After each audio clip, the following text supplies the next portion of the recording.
ஓட்டு போட்டு உரிமை இல்லாமல் நடு ரோட்டில் நிற்கிறோம். ஒரு குடும்பம் 2 குடும்பம் இல்லை, 2000 குடும்பம் நடு ரோட்டில் நிற்கிறோம். பெண்கள் ஒரு கடுமையான போராட்டத்தை தமிழ்நாடு நடத்திட்டு இருக்காங்க. எங்கே போராட்டம் பண்ண போனாலும் பிடிச்சிடுறாங்க. நம்ம பெண்கள் கூட பார்க்க மாட்டாங்க. போலீஸ்காரங்க அப்படி கையை பிடிச்சி வலிக்கிறது, துணியை பிடிச்சி வலிக்கிறது, புடவைங்களை பிடிச்சி அவுத்து விடுறதுன்ட்டு எவ்வளோ அநியாயம் பண்ண முடியுமோ எங்களை பண்ணுறாங்க.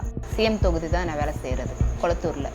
சொன்னால் வெக்க கேடுமா மேயரா அவங்களும் எங்களை மாதிரி பொம்பளைங்க தானே. முதல்ல அவங்களை சுயமாக பேச விட்டாதான் அவங்க என்ன எதுன்ற பேசுவாங்க. 1/8/2025 வேலை இல்லைன்னு சொல்லிடுறாங்க. ராம்கி கான்ட்ராக்ட் போயிடுங்க. ராம்கி கான்ட்ராக்டில் போனால் தான் உங்களுக்கு வேலை இருக்குன்னுறாங்க. தொழிலாளிங்க ஏற்றுக்கல. இந்த வேலையை நம்பி தான் எங்கள் குடும்பம் இருக்குது. இப்போ இந்த வேலையிலேருந்து விட்டுட்டா நாங்கள் என்ன பண்ணுறதுன்னு நினச்சி நாங்கள் எதுவுமே சொல்ல மாட்டோம் வெளியே. நாங்கள் எடுத்துட்டோம். இது எப்படியாவது திருப்பி அந்த கோரிக்கைகள் நிறைவேறக்கூடாதுன்னு இவங்களே முட்டுக்கட்டியாக நிற்கிறாங்க. நல்லா கழுவி ஊற்றினோம்னா அவர் எங்களை பற்றி அந்த மாதிரி பேச மாட்டார். இப்போதைக்கு எங்கள் மனநிலைமை ஏதாவது ஊற்றி கொளுத்திக்கணும்னு தான் இருக்கிறோம். நாங்கள் எங்கள் போராட்டத்தை கைவிட மாட்டோம். மக்களை தவிக்க விட்டு என்ன பாவம் பண்ணோம். எங்கள் வைத்திய செத்தாதான் விடுவா. நாங்கள் செத்தாதான் விடுவோம். பொறுக்கமா சொல்லுங்க. நாங்கள் உயிர் கொடுக்க கூட ரெடி.